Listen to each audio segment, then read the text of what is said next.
m'appelle Delphine, j'ai 40 ans, je suis storyboarder freelance, j'habite à Saint-Ouen, à 2 pas d'ici, je viens en vélo le matin, voilà, et je suis storyboarder depuis 7 ans maintenant.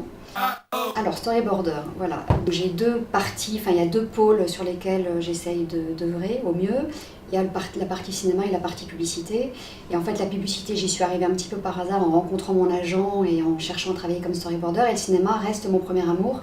Donc c'était important pour moi d'avoir une vie parallèle et de pouvoir travailler sur des longs métrages comme storyboarder. En publicité, j'aide mon client, qui est une agence de publicité, à présenter un pitch, présenter un projet, qui lui-même sera validé par un annonceur et c'est présenté sous forme de dessin. C'est un peu comme une lecture d'une bande dessinée, sauf que techniquement c'est une lecture un peu différente, mais ça se présente un petit peu comme une bande dessinée avec une lecture de découpage un peu particulière qui est propre au storyboard, où je suis plus une exécutante, plus la main droite d'un créatif en agence.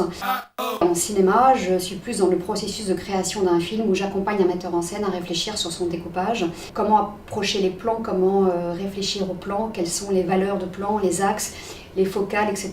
en amont de préparation du film. Et mes dessins peuvent aussi servir à monter un plan de financement pour un film, c'est-à-dire qu'on peut faire appel à des refs ou du concept, c'est-à-dire des plans larges en couleur, qui peuvent aider le producteur à établir un plan de financement pour le film, pour montrer un petit peu visuellement ce que le film sera et ce que vous verrez plus tard au cinéma.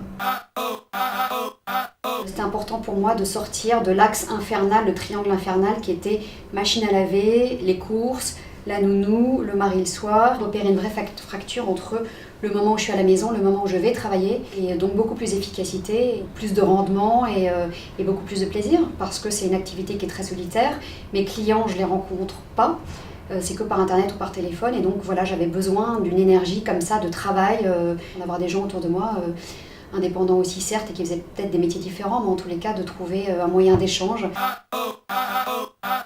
Un feutre Pantone, et voilà, l'objet un peu emblématique de n'importe quel dessinateur.